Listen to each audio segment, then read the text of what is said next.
Hello, everybody, and welcome to Chapter Select, a seasonal podcast where we bounce back and forth between a series, exploring its evolution, design, and legacy. For Season 5, we are covering the Resident Evil franchise. My name is Max Roberts, and I am joined, as always, by Logan Moore. Hi, Logan. It's time to start the co-op games. Huzzah. Co-op. Together, working together. We are working together. I mean, technically, the first co-op game was 0. I knew you were going to say that, but it was co-op with yourself. So Self-co-op. I would love to see 0 with actual two-player co-op. That would be kind of cool. Yeah. I think they toyed around with multiplayer elements in the series before this, before RE5. But this one's like shooters. Yeah, well, there was like Outbreak and stuff like that, which I know had online elements, stuff like that. But I don't know a lot about those spinoffs. This is definitely, I mean, they definitely got co-op heavy with Resident Evil here between this and then obviously 6. This game is co-op. Yeah, this game is meant to be played in co-op. Can you imagine playing this game single player? No, I can't. And we're just kind of diving right into the discussion of the game now. But yeah, this game is kind of has to be played with co-op. 6 would be even worse, I think, without co-op. So, well, but then you had Operation Raccoon City, which was the same thing, except that one was bad. So but the box is cool on that one. It must be a good game. The box does look cool. You got Umbrella agents running around Raccoon City. How is this game bad? It can't be bad. Somehow they screwed it up. Oh, well. I've never played that one. I'm kind of like fascinated too. I remember I was like excited for that one, and then all the reviews came out, and everybody's like, this game's a bore. Don't play. I was like, okay. Duly noted. Duly noted. But you know what? Now you can probably go pick it up for $10. Fulfill your lifelong dream. Maybe. I'm gonna run by Retro Game Shop after we're done with this podcast, actually. So have fun shopping. Gonna spend my tax return riches, all $75 of it, maybe. So, oh my goodness gracious. Resident Evil 5. We're nearing the end of the season, Max. We've only got a couple episodes left, but these are definitely some of the we're doing 5 and 6 back to back here. So this will be interesting to do each of these games because obviously this is where the series started to go downhill in some capacity before it was rebooted. You know what? I just want to say it. I want to say it now. I want to preserve it for the record. I am excited to play Resident Evil 6. Okay. Because I've never seen this game at all. I understand what it is conceptually. It's a co-op game with like 4 campaigns or something. I probably saw a trailer when it was being promoted back in the early 2010s because the game came out in 2012, I want to say. So I've probably seen trailers of it, but at that point I had no knowledge of Resident Evil, so I probably wasn't paying attention. But coming off of playing, 9 games now, this is episode 9, I'm jazzed, man. Let's go. This is going to be fun. Now, is it as bad as everyone says? I don't know. I'm going to find out. But right now, I'm excited to play 6. I'm excited to play it in the sense that I think I have played nearly half of it with our friend Michael Ruiz. And the best part about it was that we were simply playing the game together. And it's fun to just play games together with your friends sometimes. I would say our experience here with RE5 was definitely amplified by the fact that we played it together, which I actually want to talk about once we get into talking about the game as a whole a little bit more here. And so I think in that sense, like us going through RE6 together, having it be kind of the final game of the season. Obviously, we're doing an episode about remake, but remake is kind of RE4 remake is kind of different. We've already played RE4, obviously, so yeah. I think experiencing this game together in full together as kind of one of our final episodes of the season will be fun. But that being said, I do remember when I played it with Mike, and at first when we started playing, I was like, this game's not bad at all. What's everybody talking about? And then I got like halfway into our second campaign we were doing, and like it just hit me. I was like, oh man, this is not good. This is not a fun game. So hopefully you can keep up that excitement and optimism and positivity throughout the whole game. But that 8 to 10 hours in, when I was playing it, it definitely hit me that, oh, maybe this game is not that good at all. But all right. I don't know. We'll see. Next episode, yeah. Let's talk about RE5 today. But before we do, let's do the rundown and get all the basic information of this one out of the way up front. Of course, developed and published by Capcom. It released in March of 2009, March 5th, 2009 originally, when it came to PlayStation 3, Xbox 360, and it's also come to PC, PS4, Xbox One, and Nintendo Switch since that time. The game director on RE5 was Yasuhiro Anpo, who you noted was also the director of the remakes of Resident Evil 2 and 3, and it was co-directed by Kenichi Ueda. The producers on this one were Jun Takeuchi and Masachika Kawada, and you also noted that they produced the recent remakes in addition to Resident Evil Village and some of the more modern Resident Evil titles that have come out. And then the music on this one was done by Kota Suzuki. The Metacritic, so we have a bunch of different Metacritic scores here. The Metacritic score overall was an 84 out of 100, which is a little higher than I feel like I remember. I feel like that's most in of the line outlets, with Resident Evil Village. Yeah, that's interesting. I don't think this game is bad. Like, I don't think it needs to be like in the low to mid 70s, but I do remember most of the publications that I think I was reading back in the day didn't give this one as high of marks. We also have the Metacritic scores here for the DLC, both of which we played. Lost in Nightmare scored an 81 out of 100, which I am surprised it's that low, to be honest. I think it's pretty... You and I thoroughly enjoyed that, which we'll talk about it. And then Desperate Escape was a 73 out of 100, which I understand a little bit more. That one Not as much makes more sense. The Lost in Nightmares I'm a bit conflicted on. I think I had more fun than an 81, but content-wise, 81s might even be a little high. So yeah, that's an interesting dichotomy there, but we can sink our teeth into that. I'm looking through some of the reviews, and I noted that some of the publications I was reading back in the day gave RE5 lower scores, and that's actually not true based on what I'm looking at. I remember XPlay gave it a pretty moderate score for sure, but PlayStation Official Magazine, which I definitely read, gave it a 10 out of 10. Game Informer gave it a 9.5 out of 10, which I was also definitely reading at that point. I was not much into, even IGN gave it a 9 out of 10. Back in the day, I was very much into Game Informer, PlayStation Magazine, Xbox Magazine. I don't know, I think GamePro maybe still existed at this point, and Electronic Gaming Monthly, EGM, and then XPlay. Those were the roots of how I got into doing what I'm doing now. Giant Bomb also gave it a 10, or a 5 out of 5 probably on their scale. So it is a little bit more interesting because I feel like this is kind of what I said before, and we'll get into start talking about the larger game as a whole here. I feel like this is the game that people point to as like the downfall of Resident Evil before they then had to reboot it following 6. Like what 6 was and why people hated it, a lot of that begins here clearly, with co-op, even heavier emphasis on action compared to 4 for sure.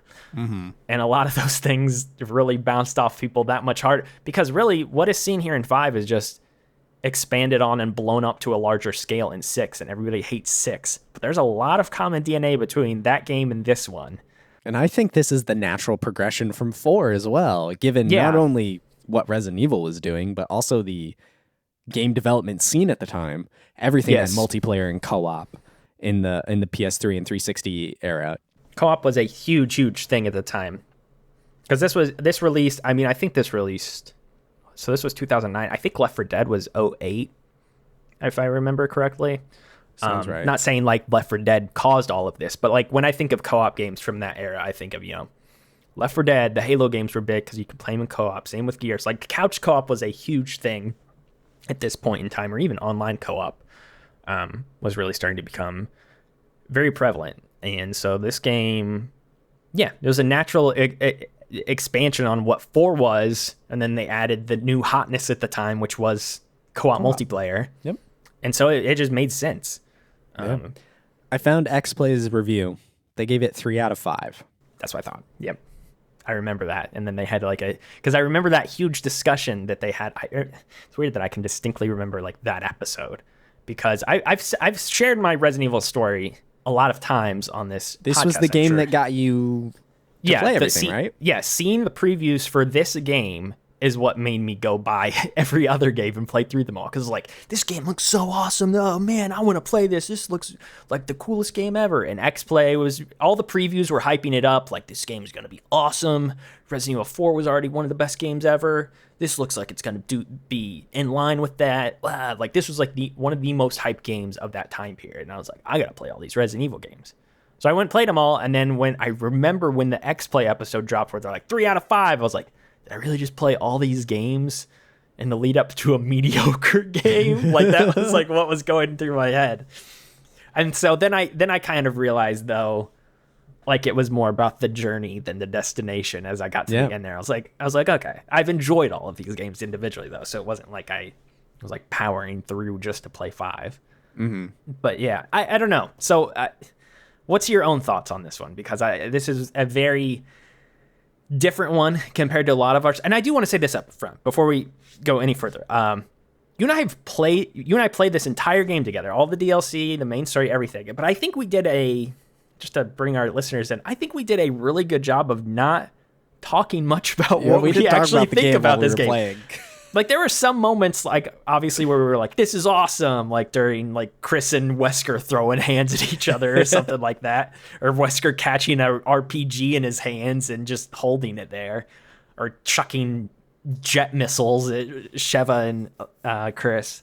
But we have not like talked ad nauseum about like, what do we think about this game? What are our thoughts? So like, we played the whole game I've together. intentionally been quiet. Yeah, I don't really know what you're thinking, so I'd love to hear your thoughts on this one. It's so different. This whole season, we've been isolated to a degree in our play, right? Like, we don't talk about the games beforehand. And then to be thrust into this co-op world was interesting because it's not, I'm used to playing in the dark, headphones, getting in the spooky mood. It's not spooky. This game's not really a spooky time. It's spooky in the sense that when you see a big enemy in the environment and you're running out of ammo, you're like, I don't know what to do. Oh my gosh. Like it's stressful. It's stressful, but not spooky. And then we're just shooting the breeze the whole time too, and running around, and you've got your collectible guide, so we're shooting things. Like, can we snipe that? You've got the shotgun, I've got the machine gun. So there's this whole swapping ammo balance back and of forth. Teamwork balance that I personally haven't really had since my big, hundreds of hours poured into Destiny 1 in the early days of Destiny 2. I really haven't played a lot of co-op since, so this was actually kind of a refreshing experience for myself. But it's not. I think this is a question we'll have to answer eventually, but it doesn't feel super Resident Evil-y, but it makes me wonder, what is Resident Evil? Yeah. And this game asks that question and it answers it in some interesting ways. And I think it actually brings a lot of really cool stuff to the franchise that even 4 doesn't bring. Because 4 is a spin-off of sorts. Leon is by himself. There's no real mention of Spencer Mansion or Umbrella or Wesker. I guess Ada is the touch point. Raccoon City isn't touching a lot. Yeah. But this is Chris. This is Wesker. I get it. Wesker, coming off of Code Veronica. We're here. We're in the thick of it, right? And this game has so much lore in it. Literally, the loading screen is just lore dump after lore dump. There's like 40-something pages of the history of Well, I told you Resident after we Evil. beat the game last night, I was like, oh, Max, don't install it from your PlayStation 5 yet. There's a 30-page document detailing the entire history of Albert Wesker you can read. This feels like the big culmination up to that point of Resident Evil, and I think that's super cool. So that's what I wanted to say is, and this is why, to some degree, I've never played 6, is because in a lot of ways, this wraps everything up. This wraps up the through lines that have started from OG Resident Evil 1 through this game. And 6 obviously introduces more things and ties in some things and Albert Wesker's son is in that game, which I have told you about, which I don't know a lot about 6 because I have not played all of it. And what I do play, I don't remember a lot of it. But yeah, this ties up, again, direct sequel to Code Veronica in a lot of ways. I mean, Wesker has been the primary baddie that has just kind of continued to linger since the original game. And he's had his hands in 0 retroactively when they released that. He's not in 2 or 3 really. But then 4, he's at the end, and then Code Veronica, he's obviously a huge part. So this game finally kind of closes out this chapter of Wesker being the primary antagonist, who's kind of running everything in the background. So this does feel like a natural end point, which I think is why 6 is odd too, and why people didn't really click with it as much, because there's not a lot left for them to do after this, outside of what they ended up doing later, which is reboot it, introduce new characters, introduce new forms of the viruses and stuff like that that have been plaguing the world, new BOWs, if you will, new woes. So yeah, I think it's an interesting game in that manner, to know that now we have like more left to play, and I'm curious like where your mind is at moving forward. Like if you do feel like this should have just been not the end of the whole series, obviously, but like,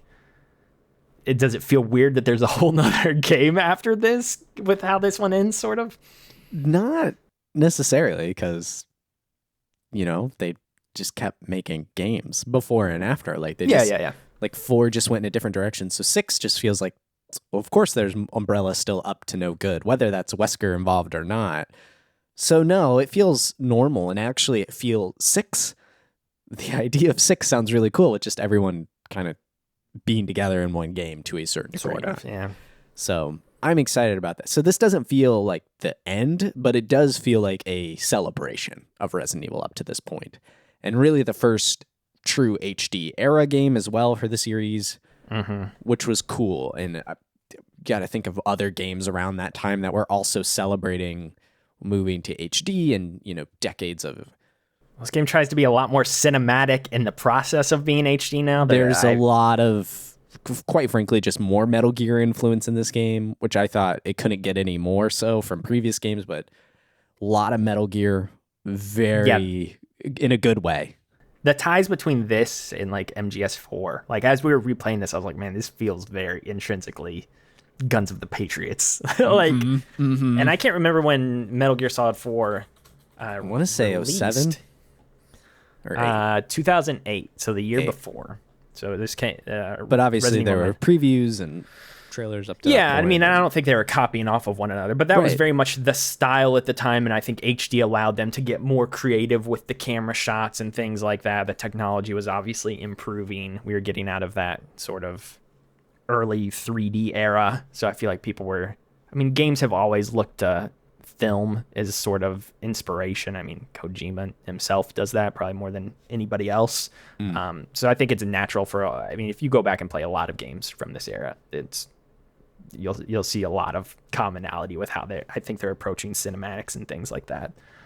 But yeah, I wanted to so you brought up the point of like, this game makes you wonder what Resident Evil is, and I think this is absolutely, like I said before, this is absolutely the game where I think fans started asking that too, and those questions only grew louder with 6, because 6 is so far gone from what the roots of the series are. I mean, we've played so many games in this season, and all of them, like, I'm trying to think of the common topics we've talked about over the course of this season. Like, what do you think about the scare factor of this game? And there's no real conversations to be had about that with this one. And so they really did start to kind of abandon those iconic elements of Resident Evil. Like, there's no single central hub or location in this game, really, like there is in the previous titles. A lot of that's because this game is much more level-based, which was done, I assume, from a co-op standpoint, so that you could play through select missions with your friends in co-op and things like that. But there's no, Spencer Mansion or the police station or the Ashford's little, I don't know, there's more diversity of locations in Code Veronica, but there are still some certain locales that I think of, where the military base or the Ashford Mansion or whatever. So like, there's nothing really like that in this game. And it does start to shed a lot of the elements of the series that we have seen up until this point. I mean, the only touchstones I feel like are really Chris and Wesker. That's about it to some degree. I don't know how you feel though. I feel like the central conflict of, I told you RE5 before was like the Chris versus Wesker game, and now that we've replayed that, I don't know if that's fully true, because they don't really go at each other until like the final 2 chapters of the game. Yeah. Chapters 5 and chapters 6 or whatever, Act 5, Act 6. He doesn't really become super prevalent until that point. But yeah, I don't know. We're kind of all over the place with talking about this, but to me, there's actually a lot. It's just adapting it to a co-op and action focus instead of more environmental design and slower play. This is much faster, picking up the pace. I think of things like inventory management. This is that 3x3 grid. While there are no boxes in the world, there is real-time inventory management and being able to give between the 2 players. That's definitely 0. It's just you're controlling both people at the same time. But that mechanic is still there.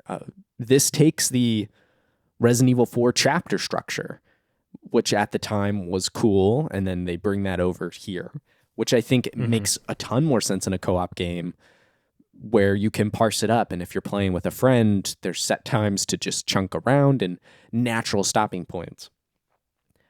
This is the first over-the-shoulder, real-time shooting, third-person shooting without tank controls. Goodbye, RE4 tank. So I think... Still can't move while you're aiming, though. Gotta wait till 6 to do that. But it's still that real-time kind of no tank controls. So it's that natural step forward into this new tech era. So there's touch points. There's the lore. There's still a lot. Some of the documents in the world are extensive. Yes. Maybe too extensive for co-op play, but building up a lot of the story through supplemental material. The monster design, and I think you talked about it earlier, the stress of running around these combat areas, these arenas, in real time with a friend, trying not to die while managing your ammo. And trying to stay in proximity to one another too. I know that's one thing you and I had to focus on a lot. Like, I was like, Max, get over here. We got to stay together. If one of us dies, we need to be able to get the other back alive. Because we would lose sometimes. The stress. Yeah.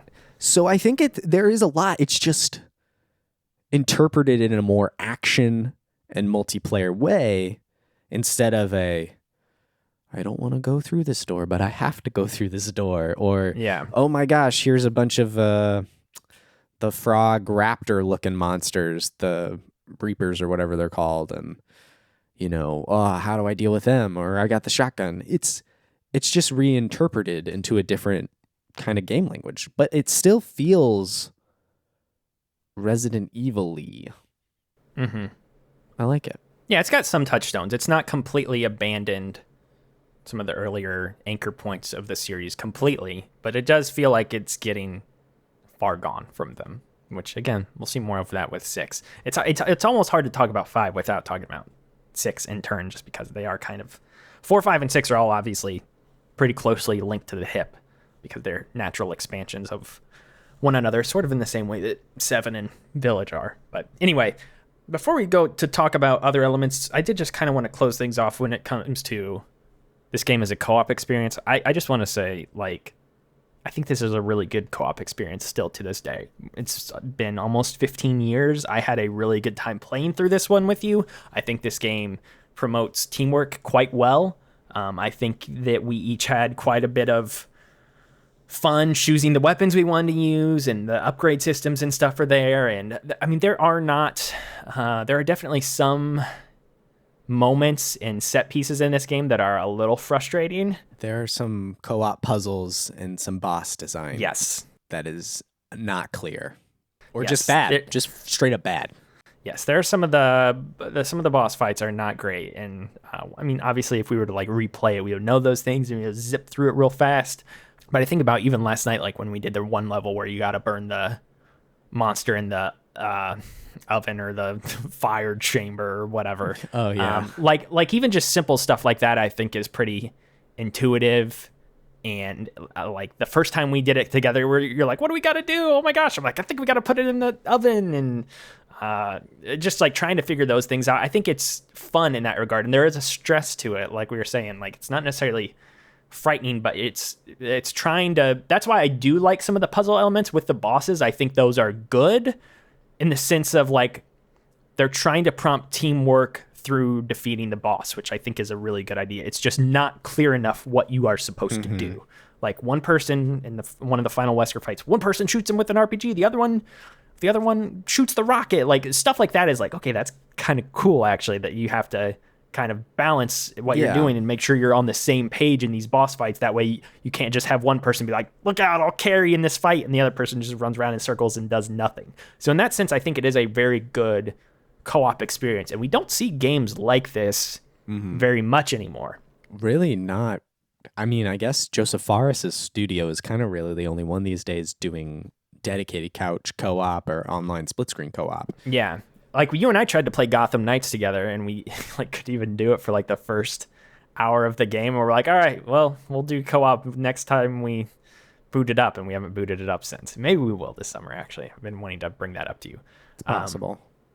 But yeah, there's just not a lot of co-op experiences designed from the ground up in the game in the way that this one was. And it's pretty simple in its execution. It is just kind of, in a lot of ways, it just does feel like, what if we did Resident Evil 4, but with two people? But a lot of those elements we were talking about, you know, sharing ammo or swapping.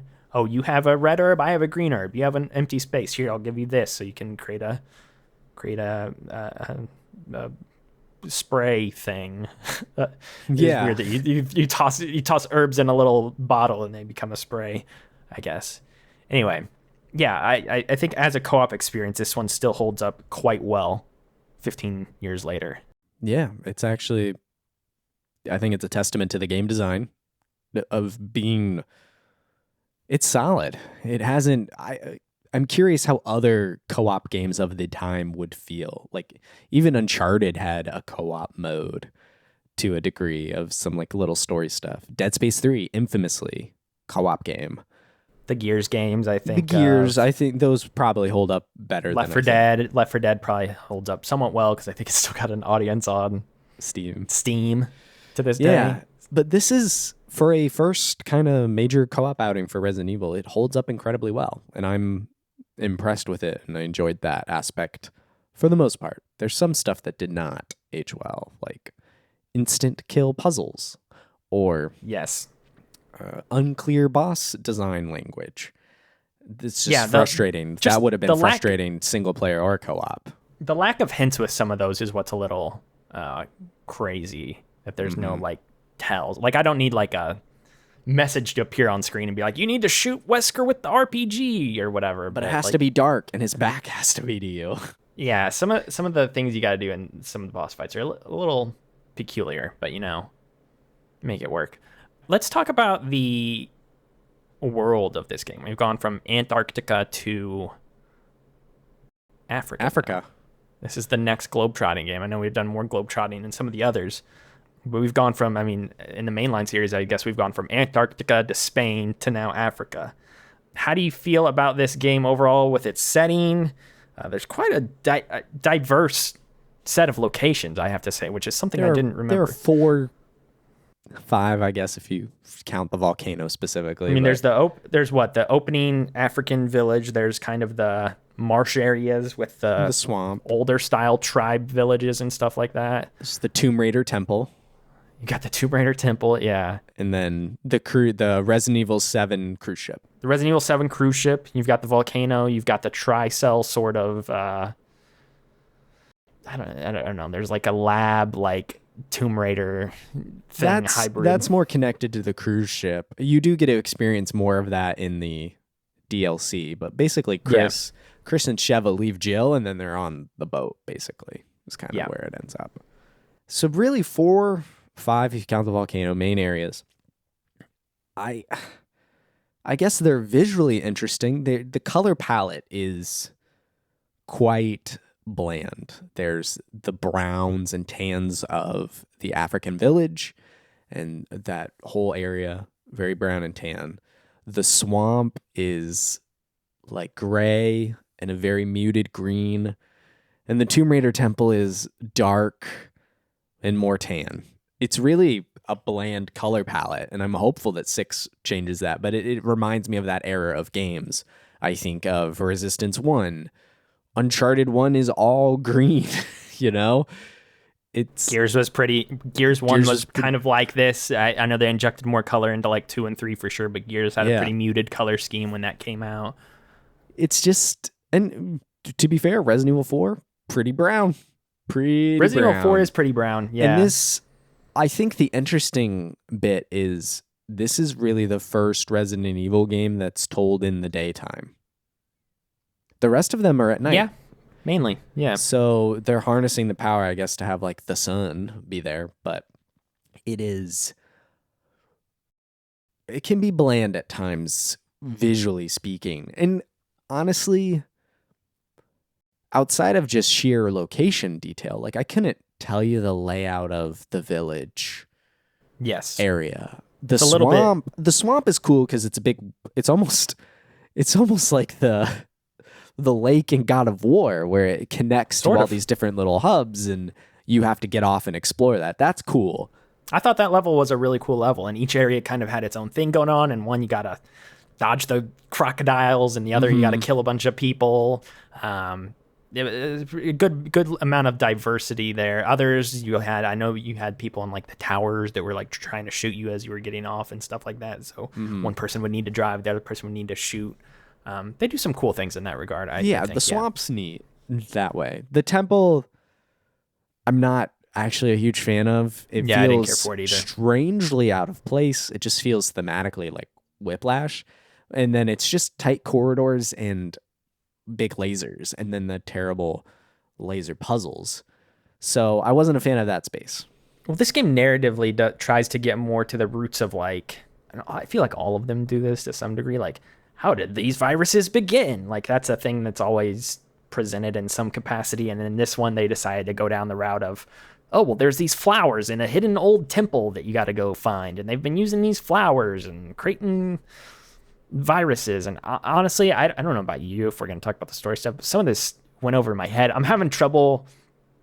and this is what happened when I originally played the games too. It gets hard to keep track of the T virus, the Code Veronica virus, what's the virus in the second game? The one that it's not the T virus, but there's another. Yeah, maybe the T virus, the G virus. Then we've got the T Veronica virus. Yeah, the T Veronica virus. We've got Las Plagas in 4. In this game, it's Ouroboros. It's like, oh my gosh. And then we get into the later games. It's like mold is now a thing. It's like, dude, there's so many viruses. It's a lot of disease. My struggle narratively with this game was the fact that it was co-op. Yeah. And we're talking, and it's just like, when you're with a buddy playing the game, I'm not as engaged with the narrative. And maybe that's part of why this narrative is kind of light overall. I was going to say, I don't think there's a lot to this game until you kind of get to the end and it's like Chris versus Wesker. And they try to make it... There's BOWs in Africa, and it's like, well... Now, then Chris is like, I can't quit. Because Sheva wants to leave, right? They're like, we got to get out. It's overrun. And then he's like, I can't leave. I have to find Jill. And then for the bulk of the game, that's the goal. Find Jill. Yeah, that was kind of the thing you didn't know coming into this. You didn't know coming into this game. You're like, what happens to Jill? And I remembered right before we played it, when I saw the mask, I watched the opening cutscene with the masked person. I was like, oh yeah, that's right. Jill's brainwashed in this game. Okay, I forgot. Yeah, but... Also, you were like, yeah, Jill's dead. And I was like... I didn't want... You said Jill was dead. They kill her. And then we get to that cutscene. And by then, I was like, Jill is this masked person flipping around. Like, that was... I didn't want to tell you because you were asking me. You're like, wait, is Jill really dead? And I was like, yeah, she's right there. There's her gravestone. So, did you see it? So that wasn't a very, like, big surprise twist. No, necessarily. It's just, it was very... They did Jill dirty in this game. Let's just be real here. They just dyed her hair blonde. This is wrong. It's so wrong. Which I don't know. I got to bring this up. I don't know if narratively there is a reason for this, because in the DLC, she still has brown hair. She's still brunette like she is in the previous games. And then when she reappears at the end of this, she's blonde. And I told Max that my theory is just Wesker wanted her to dye her hair bleach blonde so that they could be in sync with one another and be the blonde-haired villains of the game, which is just, that's what I'm going. That's what I'm convinced it is. Wesker brainwashed her and was like, "Oh, you got to come blonde now, like me. This is what we're doing here." Some Twitter theories. According to Resident Evil Facts Twitter account, Jill Valentine's blonde hair in Resident Evil 5, contrary to popular belief, is not caused by the P30 chemical, but due to the reactivation of her prior T virus infection. Oh, that makes sense. Oh yeah, because doesn't she have to heal herself in 3? I don't know. The reason Jill's hair is blonde is because she was in cryostasis, which caused her pigments to turn her hair blonde and her skin pale. So no one knows. No, I'm just convinced Wesker just dyed it blonde because he's like, we need to look. we're the baddies together, so we need to look similar. That's my fan theory. I like the idea of a community trying to scientifically figure out why they just made her blonde. Scientifically, in a game series where there's giant tentacle monsters exploding out of people left and right, gotta turn to the science here. Yeah, I mean, talking more broadly about the narrative, there really is. I think that's maybe the one aspect of this game I was somewhat disappointed with coming into it, because I remember hyping it up a lot more, being like, yeah, this is so great. Like, there's so much good stuff in 5, and everything between Chris and Wesker is top tier Resident Evil, though. I have to say, it is truly some of the best stuff in the entire series. I do think is in this game when it's just Chris and Wesker throwing hands. It's so fun, and it's so over the top. And you talked multiple times while we played about how, like, oh, they clearly just were very inspired by The Matrix, both with Wesker's outfit, but his moves in this game. I mean, they were inspired maybe 10 years too late there. But yeah, everything with Chris and Wesker I think is great. Everything else around the edges, not so much. Like, the Jill stuff is not a huge surprise by any means. Excella is one of the new characters that's introduced. She's just kind of like, I don't know. I mean, you could tell Wesker's just like, I'm going to use you for your money and things like that. Haha. And, like, she's just kind of there to give him the resources he needs and stuff. She's not an interesting character. I don't know. And then we can talk more about each individual character, I guess, as well here. But yeah, the narrative is pretty straightforward, which I think, again, is fine because of how this game is crafted as a co-op experience. Mm-hmm. You talked about how you couldn't focus on the narrative as much, but I don't think there was a lot to focus on necessarily. I mean, the broad beats of this story are Chris is out to finally get Wesker and Jill is missing. And the resolutions are Wesker dies and Jill gets saved. The end. Like, that's about it. So it's just kind of the final chapter of this through line story they have told through multiple games where Chris and Wesker keep going at it and they're old stars companions and they hate each other. They've blatantly said as much a billion times in all these games now. Chris, I despise your brother. It's just so goofy. It's cool to see them, come to this fruition point of finally being able to duke it out. I just had a moment where I looked up the day The Matrix debuted and it was 99, and I feel like, wow, how ahead of the time that was. Yeah, it was like, I knew it was 98 or 99. That's insanity. That's actual bonkers. It's a serviceable plot. It's goofy. They definitely were going for a cinematic flair, right? With the camera. I was looking this up. Apparently, it was the first Resident Evil game to use mocap, and they actually were using like virtual cameras to what I imagine is standard practice today, but they're using a virtual camera in real space while capturing the mocap. Makes sense. Able to do cool stuff. So that was first new tech for the game at the time. Wikipedia says it was the first game to do that with a virtual camera, but I'm not confident on that. I feel like research. Metal Gear would have done it, but maybe I don't know. There. Maybe Metal not Gear 4. camera. I'm saying. Oh, that is possible. It's fine. It's fun. It has a great group energy. You and a friend watching and having a blast. It's cool that way. But other than that, it's there's no meat here. And I'm not saying that actually, I mean, some of these Resident Evil games do have some pretty good substance to them, but it's actually not too dissimilar from 4. Go save the president's daughter. Oh yeah, I have a parasite that turns you into a mind-controlled monster. Now you have to escape, and then my former partner that I've never mentioned before, Krauser, is the one who abducted. So that's, I suppose, somewhat similar. It works for 2 people. I did want to say, I picked up on this immediately, and you were like, "What?" I didn't hear this at all. But Chris is Sonic. It's the same voice actor. Yeah. Chris's voice actor is Sonic. I've not played enough of the Sonic games to really Roger Craig Smith know that is the voice of Chris, and so some of the delivery, you hear a little Sonic in it, and I'm like, yeah, let's go. It's pretty great when you think Sonic the Hedgehog is saying, "Suck on this, Wesker." It just enhances the experience a little bit more. Yes. How do you well, let me say this, and then I'll ask you some specific character stuff. But yeah, we've talked about how there's not as much horror in this, and I feel like the previous games, storytelling wise and cinematically, were more focused on horror and trying to not necessarily scare you in the cutscenes, but just more typical horror stuff. This game trades all that in and has a lot more in common with, I mean, I know this didn't come out until way later, but like John Wick, The Matrix, like it is trying to just go full blown, like, nope, this is an action flick. There's an action popcorn flick, but also keep your hands on the controller because you might need to do some quick time events here. So don't fully embrace what is happening in these cutscenes just yet.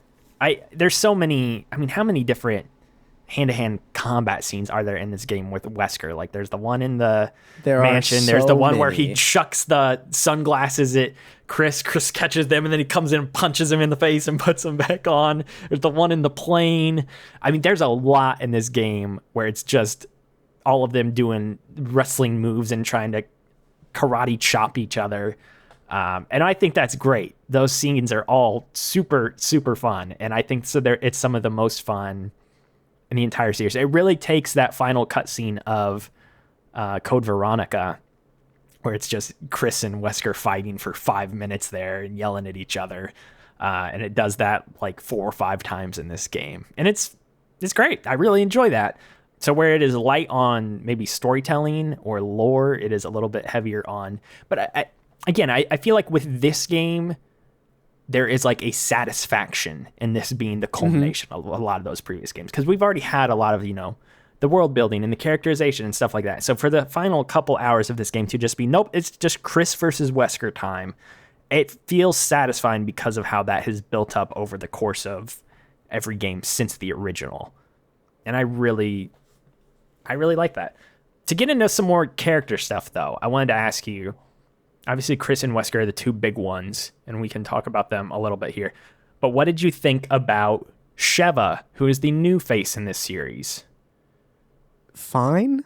You played as Sheva, I played as Chris.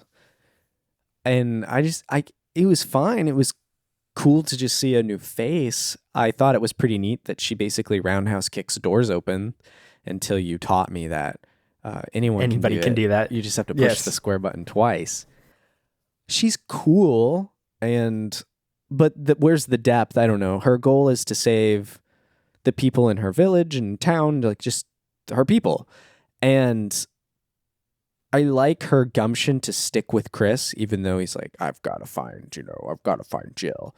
And so she's a great co-op partner, and they save each other, and there is a sense of camaraderie there, back to back. But you told me she's not in any future games. I've never heard or seen her mentioned in anything. So it feels one note in a way. I think there's potential there, but for now, she's just the co-op character. Chris is the star, and she's the supporting role. The thing I do like about Sheva's inclusion, though, is something that I like about all of the Resident Evil games, and it's the continued focus on introducing new characters. The series has such a wide cast, and obviously, Leon and Claire and Chris are like, they're the most, Jill are the 4 most popular. But this Capcom has never shied away from trying to introduce new characters as well, whether it be Sheva in 5 or Ashley and 4. I mean, we haven't played 6 yet, but I was telling you about 6 last night. Each of those campaigns pairs, one of them is a previous character and one of them is a new character. Chris has a partner in 2 whose name I forget. Leon has a partner in 6 whose name I also forget. And then the other campaign is Jake, who is a new character, paired with Sherry, who is a previous Resident Evil character. So Capcom has always tried to lean into like introducing new characters and seeing how they catch on. I mean, even with Ethan, like that was same thing with that. Like, oh, we're rebooting Resident Evil. Here's a new character. And some people didn't like that. And then some people did. I liked Ethan's inclusion. So like, that's the one thing I have always liked about Resident Evil, especially compared to other video game franchises, is, you know, when you think about Zelda, you think about, oh, that's Link. Or when you think about Metal Gear, you think about Snake. I mean, Metal Gear's a little different because I know Big Boss / Snake, but Naked Snake, Liquid Snake, Solidus Snake. They're the same person Venom at the end of the Snake. day, kind of. Yeah, and let's not get into 5. But you think of Snake in those games, and it's largely the same character throughout all the games. Don't grill me on this. I know my Metal Gear lore, but it is like these main central there's a similar looking person in all those games.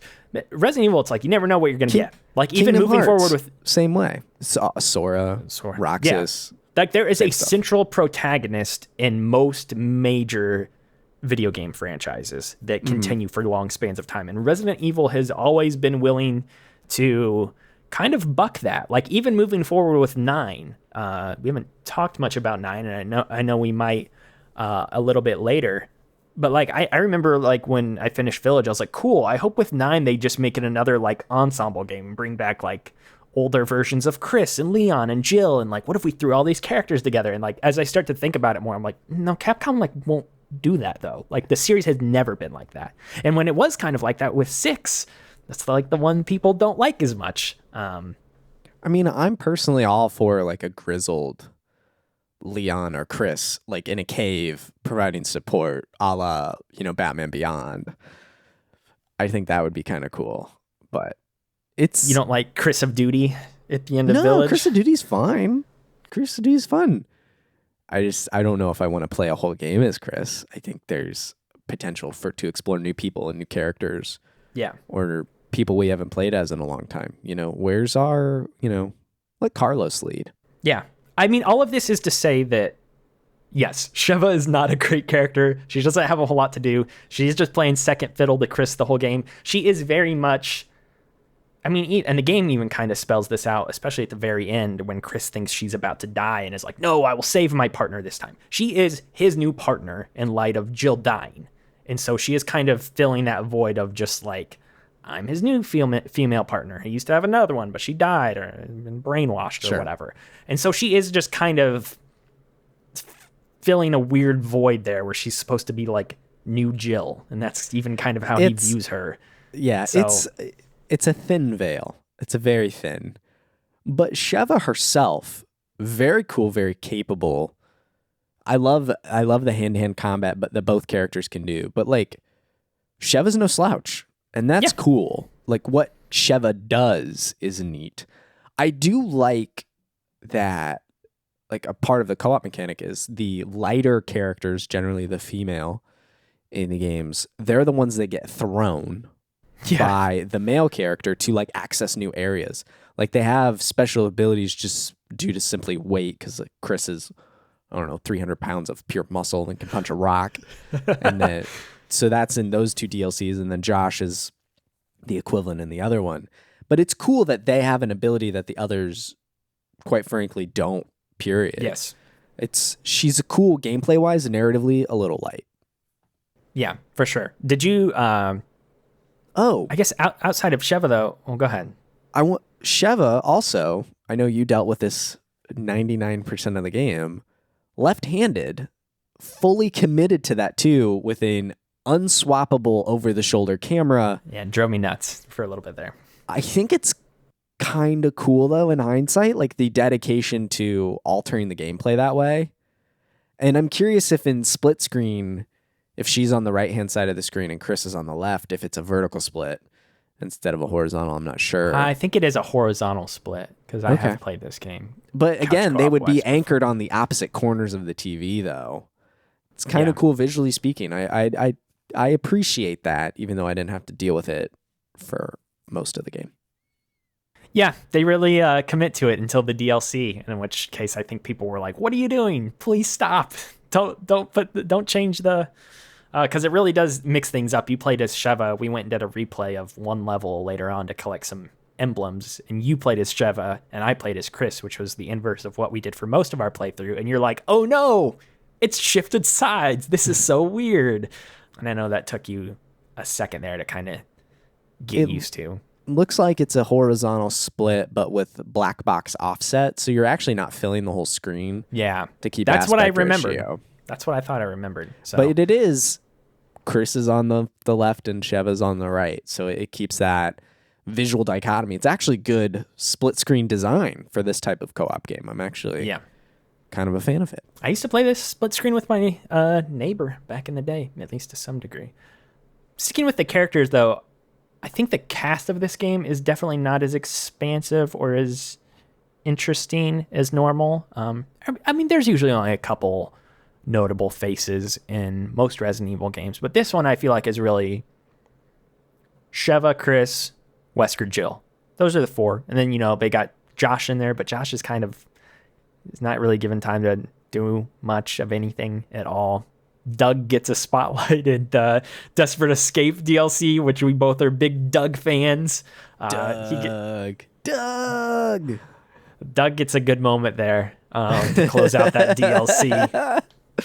Poor Doug. He gets Django feted, as I told Max when we were playing in real time. Poor Doug. Doug is the most notable side character, I feel like, outside of the main cast. But yeah, there's not much to say that I have to say about Josh. Or Excella, I guess, would be the other sort of side character who's somewhat prominent. I don't have anything to say about either of them. Nah, it is really Chris, Jill, Wesker, and Sheva. What did you think? I feel like we talked about Jill, and there's not a lot more to say about her. At least we talked about her hair. I don't feel like there's much to say about her in general, though, because even once you get her back, she's like, "I'm gonna stick behind. Good luck killing Wesker," and it's like, okay, sure. So I don't really have anything at all to say about Jill. They did Jill dirty. They did Jill super dirty. And I have to say, putting this like mind control device right on her chest that you then have to shoot, like that just feels very over the top, extremely outdated and uncomfortable. It's a design that is not aged well, I don't think. I did like accidentally killing her a couple times, though, as we shot her tatas off. And it's like, oh no, she's dead. Yeah. I will say, though, gameplay-wise, Jill, very cool. Sick.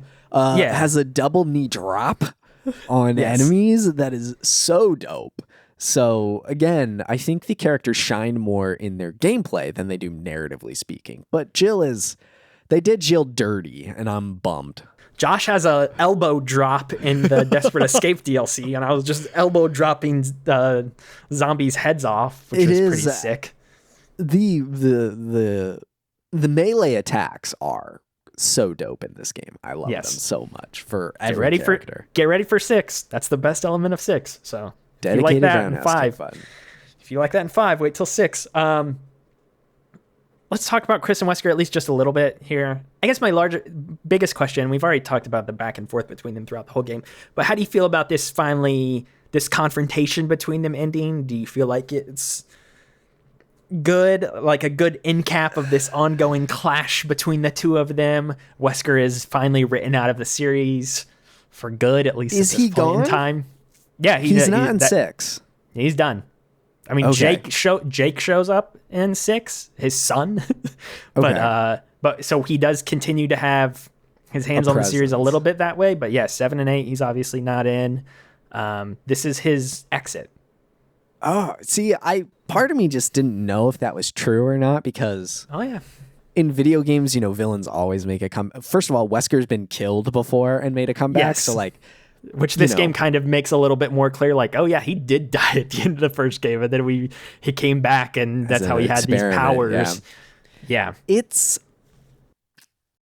I feel like while they shouted at each other a lot, and there was some combat, I never felt like there was this definitive Chris v. Wesker moment, just the two of them. And I know that's difficult in a game where you theoretically have two people playing at one time. You can't. I remember playing one of the Halo games, I think 4, in co-op with a buddy. And toward the end, the final boss of that game, it suddenly switches from co-op to one player. Oh, yeah. When you're crossing that off. like light bridge or whatever. Yeah, it switches to one player. And so I get that that's Halo did it, I think, poorly there, of having one player just take control. So that would be difficult to implement here in Resident Evil 5. But I felt like there wasn't just the final definitive moment for the two of them. A la, I think of like Guns of the Patriots. Liquid and Solid on top of the ship fighting is a fantastic moment. And the two of them really get to duke it out in gameplay. There are plenty of clips of Wesker and Chris punching and fighting each other, but it's rarely just the two of them settling the score finally.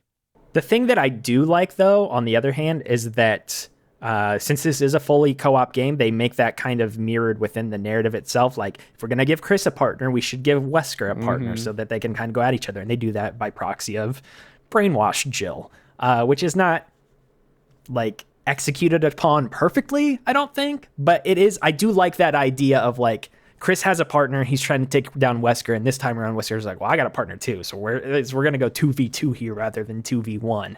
And eventually, but you can't kill Jill, so so you have just kind of this threat bouncing around the room that you have to ignore or dodge. So that's an interesting, because we accidentally killed Jill. We're just like, we'll take her out, and it doesn't go. I was like, I'll take out Jill first, and then it was like, you lose, and I was like, oh, time paradox. I forgot about that. Yeah, that's what I said should have happened. Yeah, I do agree. I think they have enough encounters within the game that it kind of makes up for them not having that one kind sort of final blow moment. At the same time, though, I feel like it would be harder to have a moment like that because it's clearly established, well, in Code Veronica as well. Like, Wesker's stupid powerful. And at the end of the game, he gets all of Ouroboros attached to him and is going off. So it would be hard for him and Chris to just throw hands. Then again, Chris does punch a 10-ton boulder in this game over. So there's that, which you got to experience quite a few times because we had to redo that section. Stupid boss fight. So they are both like dummy powerful in this game, which is hilarious. Yeah, I think the conflict for the most part does end pretty well. And it chooses to go way over the top in a volcano. Wesker gets shot with 2 rockets. He's in the he's in the lava. He's still alive, still going nuts. And then they have to shoot 2 RPGs at him to finally kill him. And even after that, you're like, I don't know, is he dead? Like, you haven't. So like, I think they do a good job of like leaning into the campiness and like, okay, what's the best way we can wrap up this lingering thread between the two of them? I guess So we still have 6 to play, but I know you've played 7 and 8, which has Chris in it as well. How do you feel like Chris going from this game into what he is in those games? Like, how do you feel about the transition of his character? Do you feel like I feel like so much of Chris's character is tied to Wesker intrinsically. Chris in Village feels like a grizzled veteran of dealing with this kind of combat, this kind of threat. So I think he's aged up appropriately attitude-wise, but he also doesn't feel like just a total over-the-top goofball macho man, because he's not doing kind the of is same. In this game for sure. He's not roundhouse kicking, punching, uppercutting, all the stuff that you see here in 5. He doesn't do that. No, that's Village. in 6. Don't worry. Well, okay, but he doesn't do it in Village. So I do feel like they've grounded him a bit more in these more modern games. And I kind of like it when he cuts loose and it gets more cartoony. Yes. So I'm wondering where the series will go forward with that. But I can see how they got him to where he is in Village. I like Chris being sort of the central character of the entire saga. And even in 8, I like that he's like aware at the end of the game, like, wait, the BSAA just used BOW soldiers. What's going on? Like, he has he's had the most connections to everything that has gone on in this world when it comes to these bioweapon terrorists and stuff like that. And I do like how he is represented later on as sort of the like expert and authority on this stuff. And he has been around the block, and he's just been dealing with this stuff for 20, 30 years by the end of Village. Mm-hmm. And so I do like that. But yes, I do like how over the top and cartoony he is. And on that front as well, Wesker here, we can give him his flowers.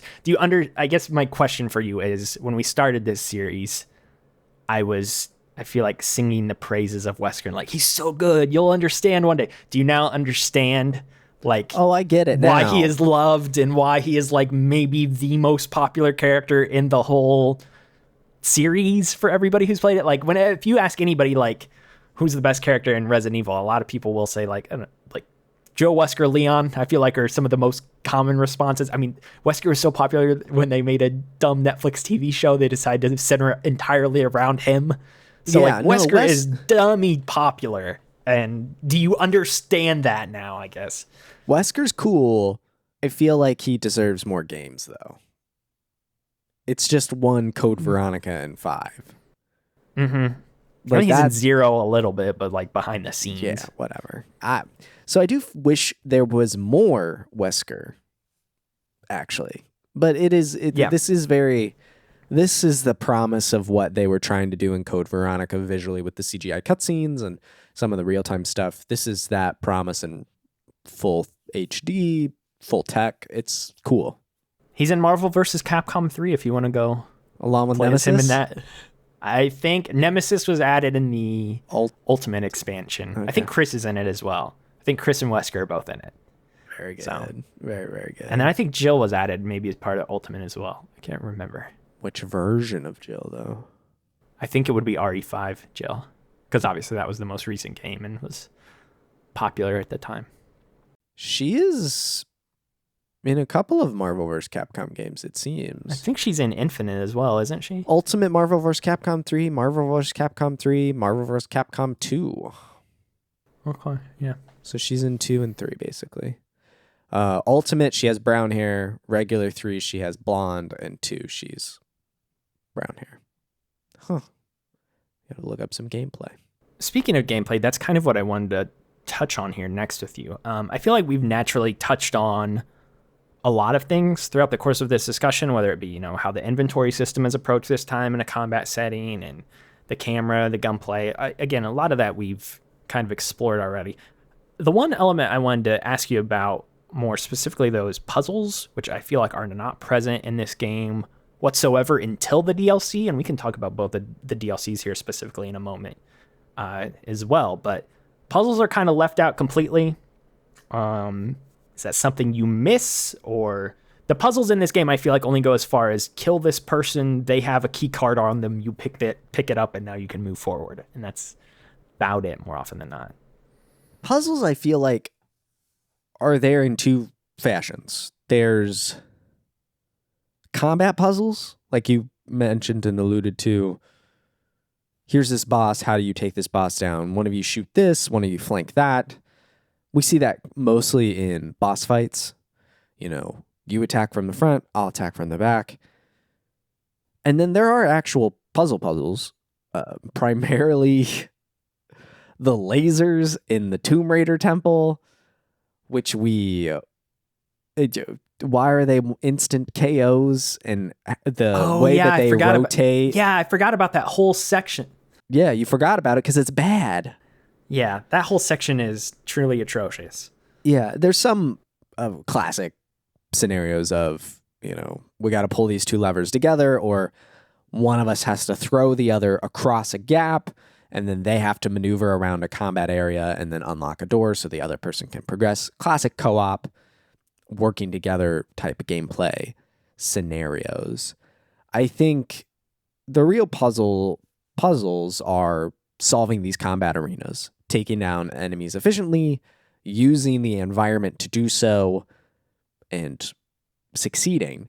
That's actually a natural progression from Resident Evil 4, which has these small combat arenas, and there's strategically placed explosives or items, and you are running around those environments in 4 and defeating these waves of enemies to progress.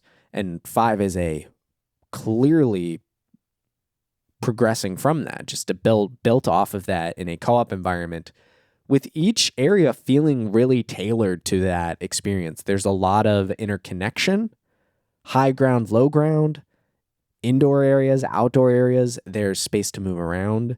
I think that's where a lot of the puzzle energy went, was unique combat encounters and how do you overcome it together instead of separate. Yeah, they definitely, I mean, puzzles are gone in the way that we knew of them previously. And again, I mentioned this, we can talk about the DLC a little bit, but they bring them back in Lost in Nightmares. Yeah. And the whole first kind of section of that in the Spencer Mansion is centered around puzzles. And I think that it was good to have them back for that portion, but I think I also kind of understood why they weren't in the rest of the game in that capacity, because it's a little mundane running around a place where there's no threats of enemies coming at you. And you're just picking up various objects in the environment. Like, oh, I found this heat paper. What do I do with it? Oh, I take it to the fireplace. It's like, okay, like there's not as much puzzles in that sense are not as interesting in a co-op environment. Speaking more about the DLC though, like I do think that like the way you kill the axe dudes in the section in the sewers or whatever with the spike ceiling or whatever, like that's a variant of a puzzle, but it kind of combines it again with the combat mechanics, and you don't have weapons, so what do you do here? And you have to solve it, and it's prompting teamwork, and those things I think work well because it does again place an emphasis on co-op, which feels like the main focus of this game on every single front, is how is it servicing the experience as co-op. And I think the first time I played this game, it was done with an AI partner, and that, just looking back, like, is absolutely not the way to play this game. You have to play it with multiple people. Everything from the ground up. I mean, even like I said with the story, like they give Wesker a partner as well. Like everything is centered around this idea of two-player experience. And so, yeah, I think getting rid of puzzles in that sense, from how we've seen them in nearly every other game, makes sense. And it's not something that I'm like necessarily upset about or bemoaning that it's not really featured in this game in any sort of way, because it just would not, like if we were playing the game and I was like, hold on, I picked up this music box, let me inspect it in my inventory. Oh, I opened it up and there was a jewel inside. Where can we put a jewel? Like that just does not translate. It kills the pace. Yes. So I think leaning into this, I feel like the more action emphasis comes about as a result of co-op being placed in the game more so than the other way around, if that makes any sense. Other than that, I really don't. I feel like we've talked a lot about many of the other gameplay elements here. Was there anything that really stuck out to you in this one? I do feel like the expansion on like melee attacks and things like that was something you said you liked, which I know that was again introduced in 4, but we've even talked about that. Just throwing a right hook at a dude's face after you stun him is really fun. Yeah, it's very satisfying. I think the bosses in particular, especially as the further you get into the game, I kind of struggle with a lot of just their inherent design and the language that they communicate with. Resident Evil not showing you health bars is totally fine, but there's poor visual communication about how much damage is done, what state they're in. The first bosses are easy. It's, one of you shoots the bat in the face, the other flanks it and shoots it in its weak spot in the back. The giant Irving octopus, similar sort of thing. Shoot the weak points, boom, bada bing. Excelsia, Excella, thank you. See how important she is? I can't even remember her name. Excella's boss fight was incredibly simple, and that was because mostly you brought an RPG. I mean, I used the RPG on that, yeah. Yeah, so that wasn't too much. But Wesker in particular, the multiple fights with Wesker. Well, I was going to bring up the three fights with Wesker, yeah. Well, there's the one in the Lost in Nightmares DLC 2, and then the other one with Jill. I don't even know if you're supposed to deal a set amount of damage to him before it ends. I think you're just kind of supposed to survive. But that's not communicated to you at all. But that's not communicated to you, really, that you can't defeat him in that sense. Because I remember in the fight in the temple we were doing, you were on dying health. And I was like, oh my, you're like, come save me. And I was like, we're going to lose. Oh my gosh, we're going to lose. And then the cutscene activated with Wesker being like, oh, you think you can beat me? I'm like, oh, I guess we just had to time out an invisible timer here. And that same thing happens in Lost in Nightmares. Like, we were trying to attack him and defeat him, and then eventually a cutscene just plays, and it's like, nope, Jill tackles him out a window. It's over now.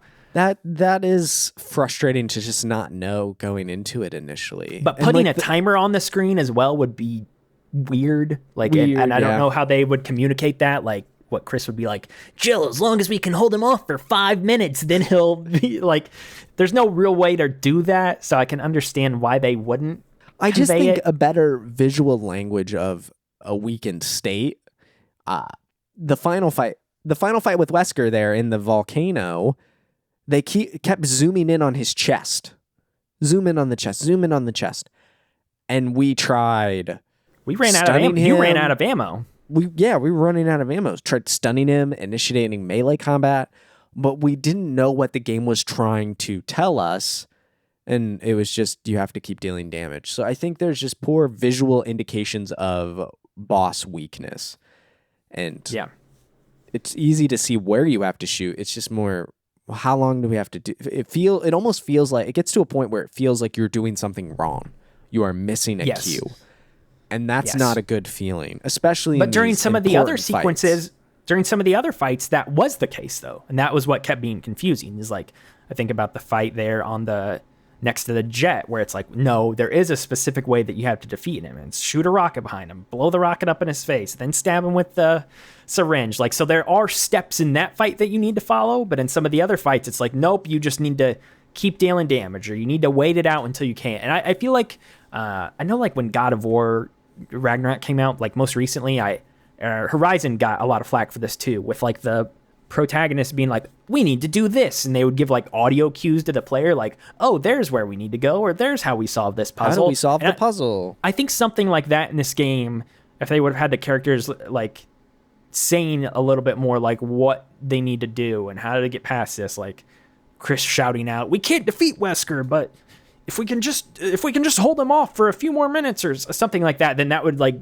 convey to the player, like, okay. And I know when you get like halfway through that one Wesker fight in the temple, they're like, we need to hide. Like, they say something about hiding, but even then we're like, well, hide and like do what? Then unload on him? Like that was the thing we were trying to figure out in that instance. So there's just a lot of mixed messages in the boss fights of what you're supposed to do exactly. And that robs a lot of the excitement out of there, especially as the fight gets longer and longer and longer. And we keep having to redo it. Yes. You're getting more and more frustrated. So that is a bummer. And if they ever did remake this game eventually down the line, I would hope these would be areas to address first, I think, before other things.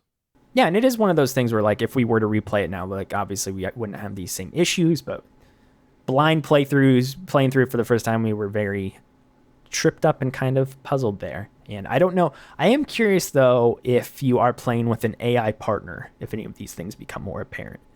I wonder, because we didn't touch that at all. Like, I imagine, like, in the Wesker fight with the rocket, like, the AI companion is not going to go automatically pick up the RPG and do that for you. That's probably the thing you have to initiate, and then they'll shoot it or whatever. But I do wonder how it changes when you do have an AI companion that's there.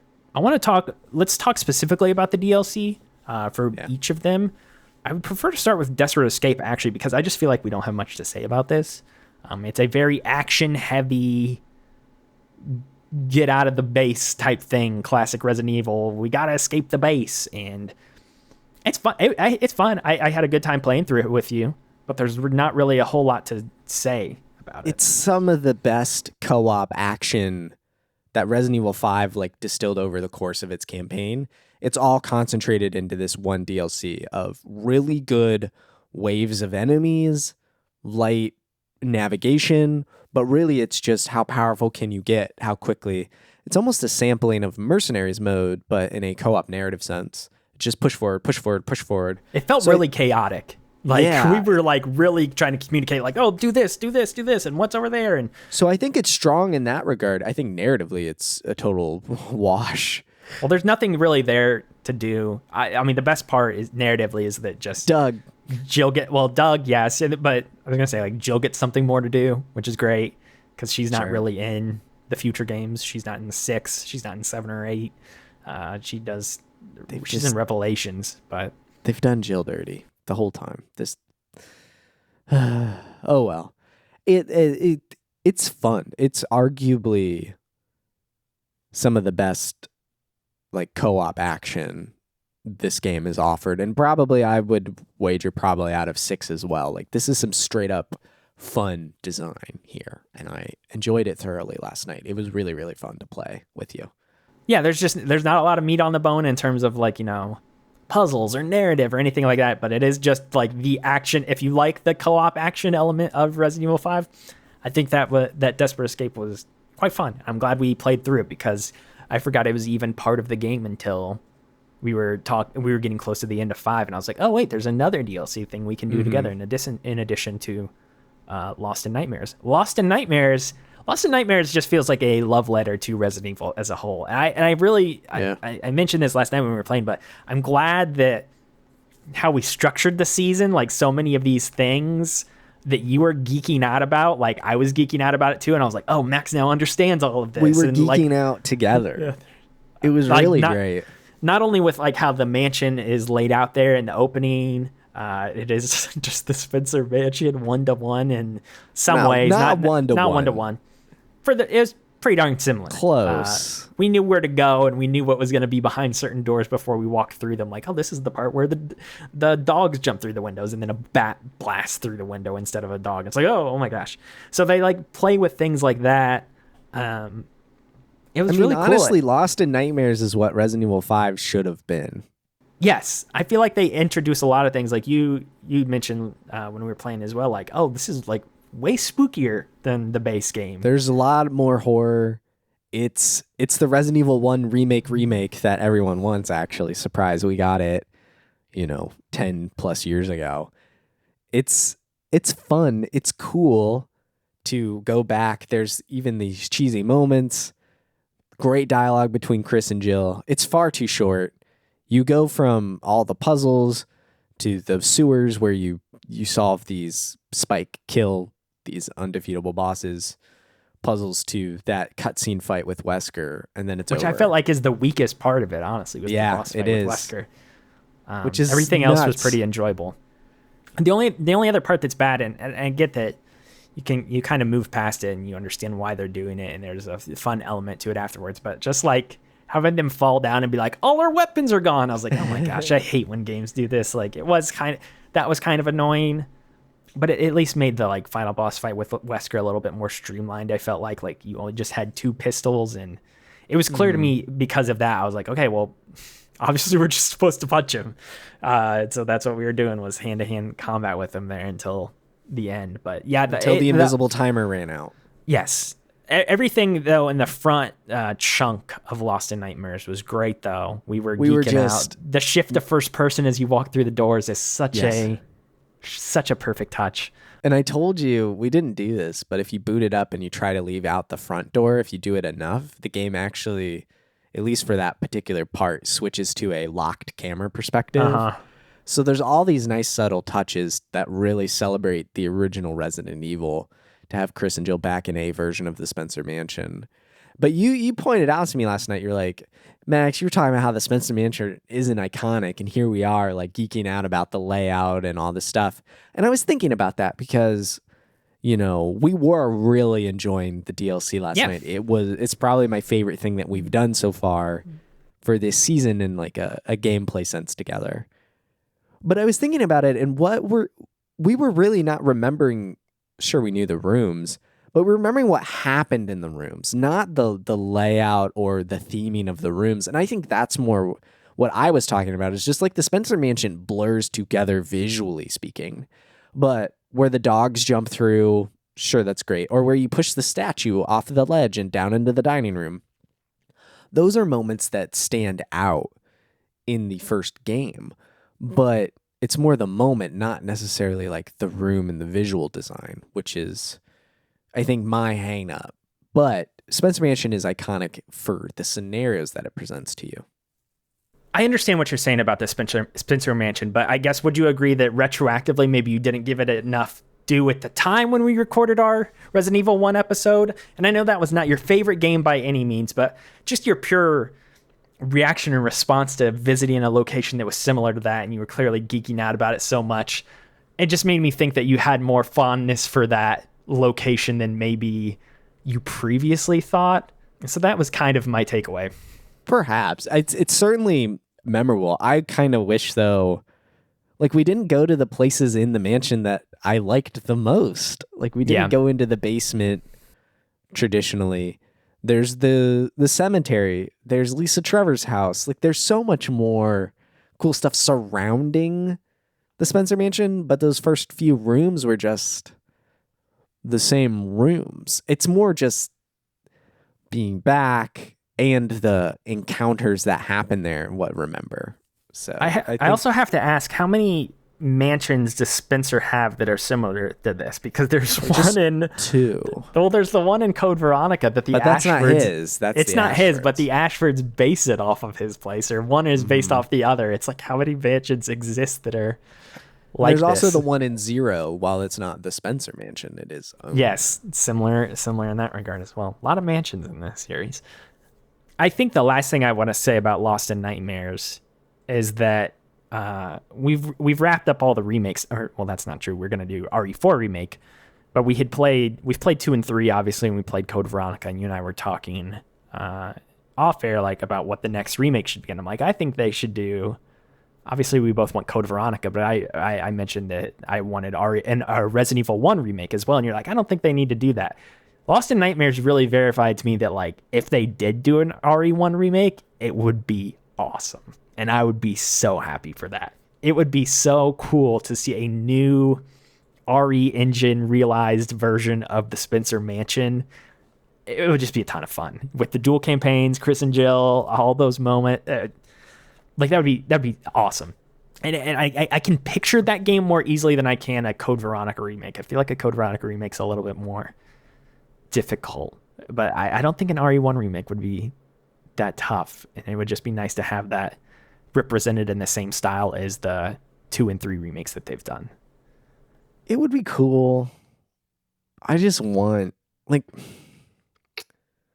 my hang up is the remake already of Resident Evil 1 is accessible on all modern platforms, and I think it plays well enough.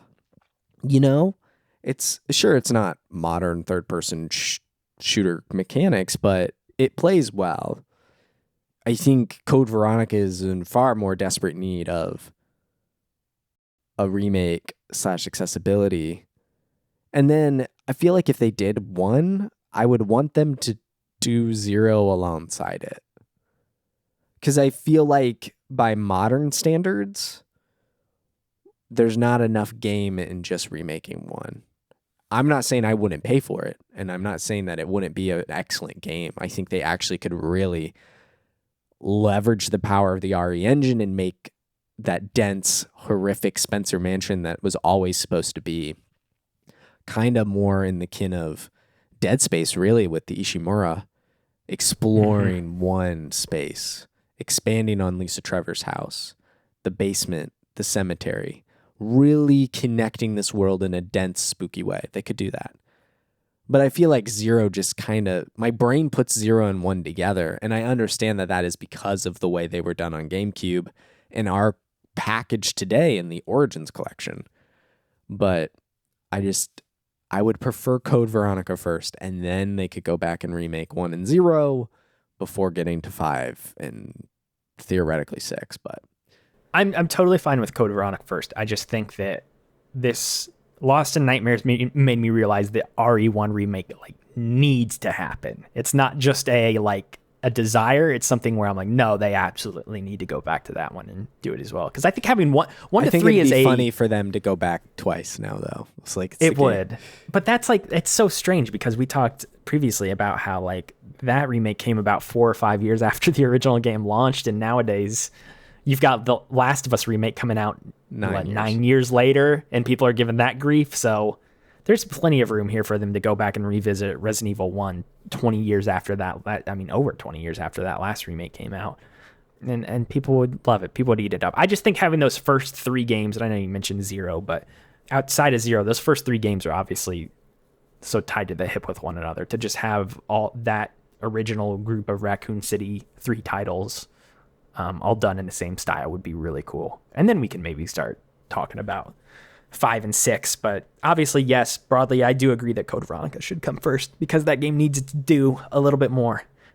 One of the last things here that we'll touch on, that we always touch on, is music. And Max, I feel like this game actually had, I was mentioning this to you a lot throughout our playtime, but because this game is not trying to be as spooky and it's not trying to build a tense atmosphere, music was way more prevalent in this one than a lot of the other Resident Evil games, and I had a lot of takeaways. I think this soundtrack is pretty darn good. It mixes the action climactic moments of, I don't know, that you'd expect from an action flick, but then there's the typical sort of like we went to the Mercenaries menu last night. We're like, this song is grooving on the Mercenaries mode main menu here. And I like the little, there's no save rooms in this game, but they kind of play a save room type riff once you beat each level, and then you go and organize your weapons and stuff like that. I like that. I think the music in this one stands out quite a bit in the larger series, and I think it's one of the better soundtracks for sure. You heard more music than I did. I really had a hard time hearing the music. Mostly because of the co-op nature. We were just talking and it was kind of just in the background truly for me. I only heard it really when you pointed it out, like the jungle Donkey Kong style beat during the truck chase. That was interesting. And yeah, the Mercenaries menu was awesome. I think the best music actually in the whole game, all in all, was actually when Jill plays the piano in Lost in Nightmares. Moonlight Sonata? Yeah. I think that was really fun, but this was subtle to me, and I just didn't hear it. And I know that I personally just don't have my ear trained for music all the time.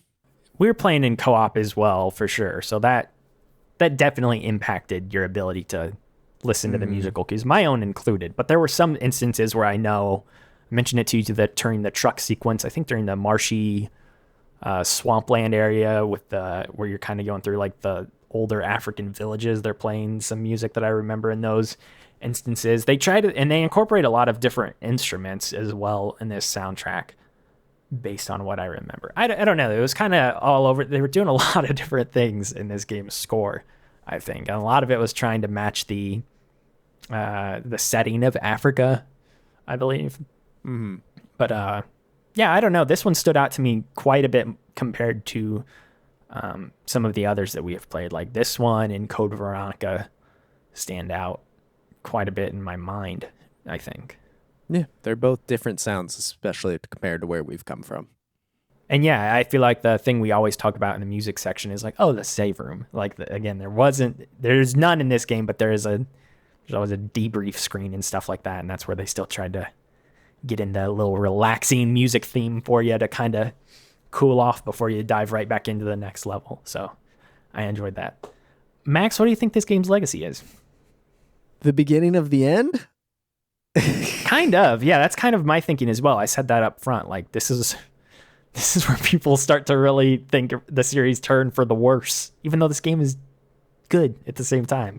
So yeah, I think it's the logical next step after Resident Evil 4, which is surprising in hindsight. Having heard what I've heard about the Resident Evil series post 4 and pre 7, I suppose, that really just 5 and 6 and the spin-off games that kind of linger in there.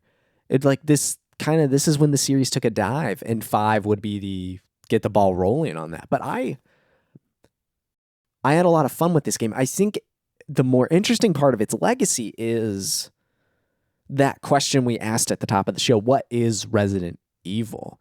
And this proves that Resident Evil isn't just survival horror and navigating a spooky place or having big monsters chase you or things like that.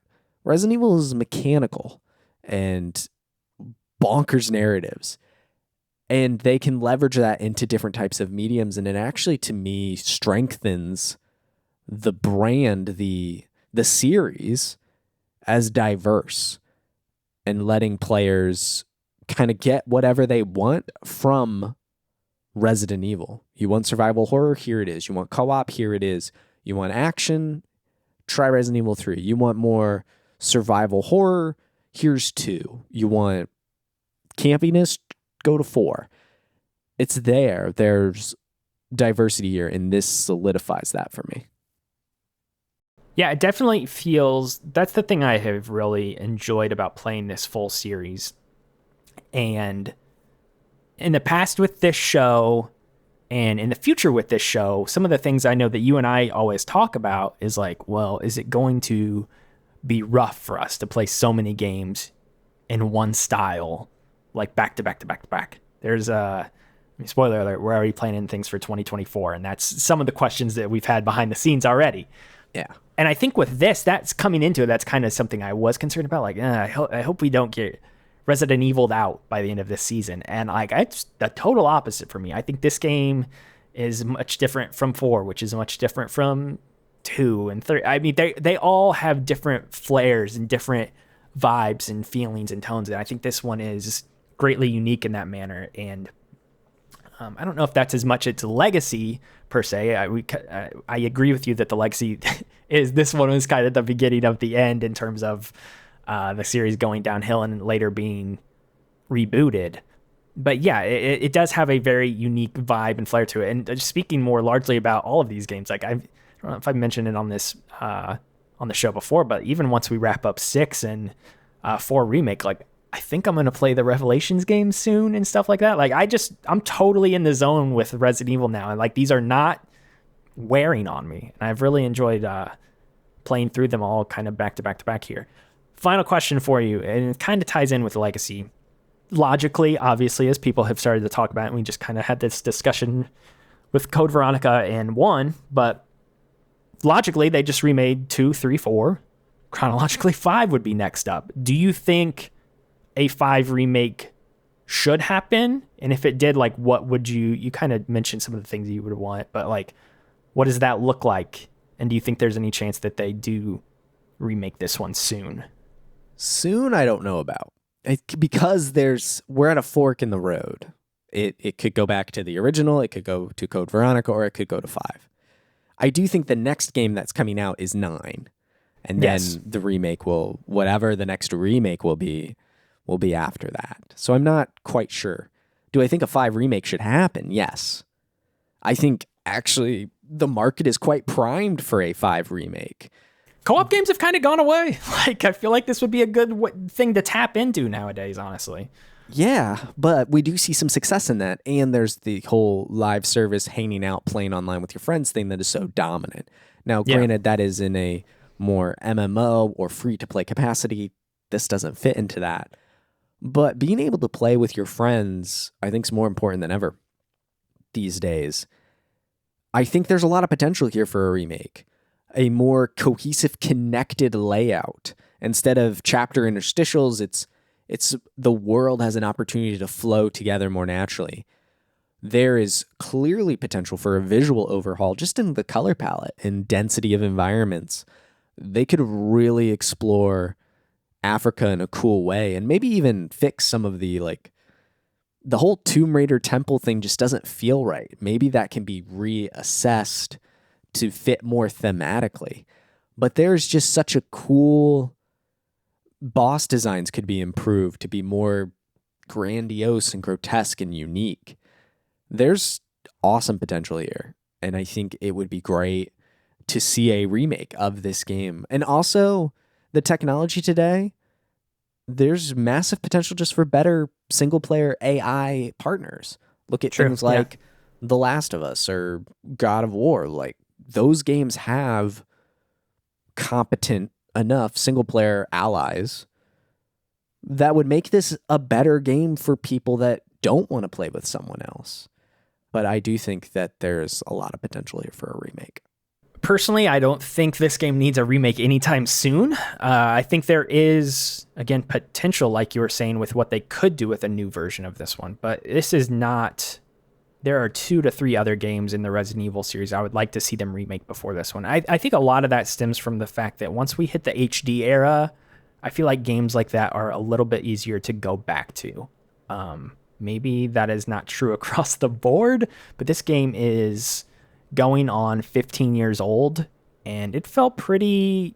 there were some control annoyances and stuff like that, and we had little qualms with the mechanics here and there. But for the most part, I feel like this game and most games from that era have aged relatively well.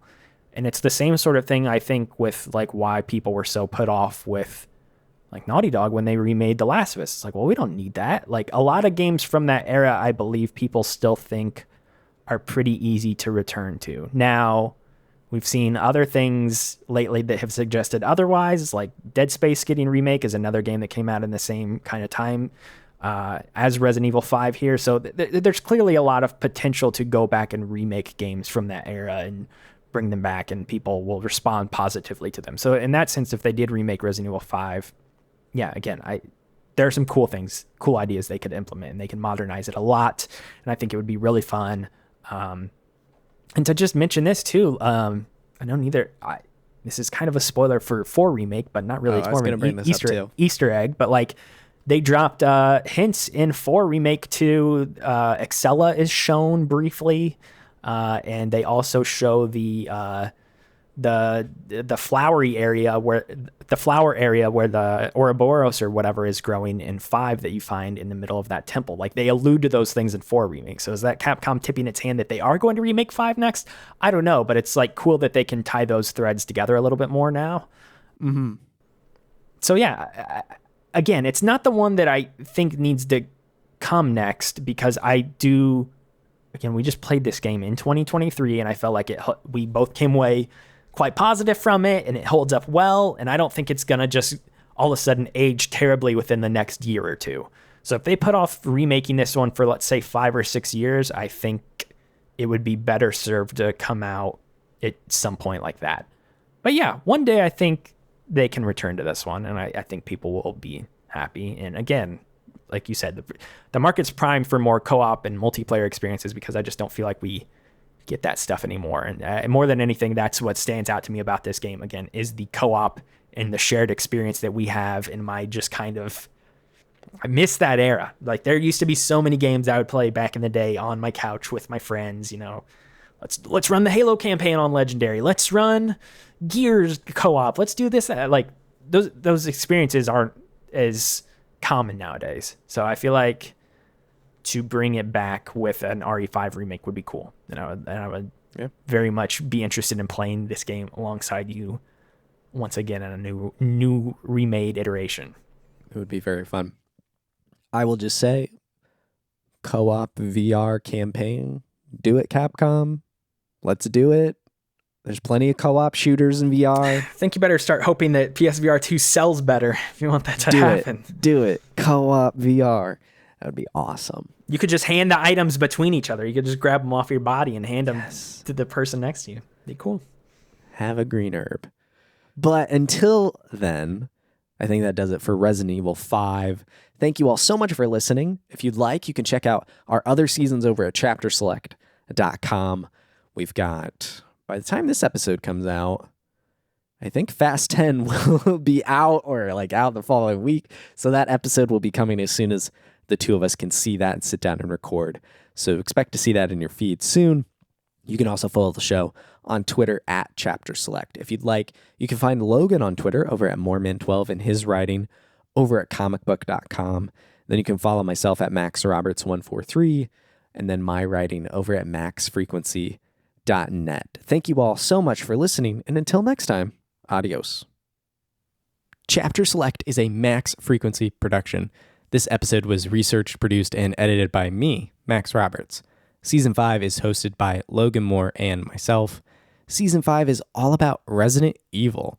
For more on this season, go to chapterselect.com/season 5. Follow the show at Chapter Select and check out previous seasons at chapterselect.com.